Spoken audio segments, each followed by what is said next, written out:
正嘅，唔攀嘅就唔正，攀嘅就正。我93歲嘅媽媽呢，原來喺度睇戲，戲入邊呢係講一個新抱虐待佢嘅家婆，然後呢俾佢嘅丈夫打，你睇佢幾激動。養到咁大個，阿媽就唔會食番薯，你哋係第二大肉啊！你都唔反你個隊，玩你個打兩發打多幾班好，佢打多幾班我睇你仲開心啊！真係過運過龍啊咁樣。老嘅食得你幾耐？有得食你都俾啲佢食啊！朋友都好嘛，俾啲佢食嘛，你都食唔落幾嘛。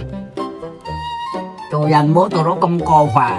我睇到佢打到我心都唔知幾涼啊！攀多幾班係我攀多幾粒，攀嘅識做人啊，唔係唔識做人啊！大髀你都要老嘛，你唔係秒老，你都要老嘅。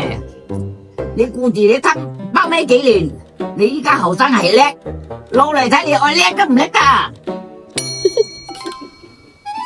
咁叻講嘢啊你啊，你係講師嚟嘅。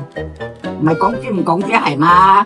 阿媽養得你咁大個，你唔食都係俾你食啊！我講我真係，依家你大把有得食，佢低個你唔食，你好大個啊？你唔好大嘛？你食幾大啊？唔係食咁大啊？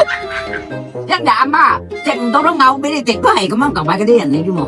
依家你哋有女有翼曉飛都唔記得阿媽，叫阿媽食番薯啊你啊！個碌佢個仔好個仔女。啱嘅，我拍多幾班，我仲開心啊！真係打多幾班嘅，過運過頭。夠鐘食飯啦！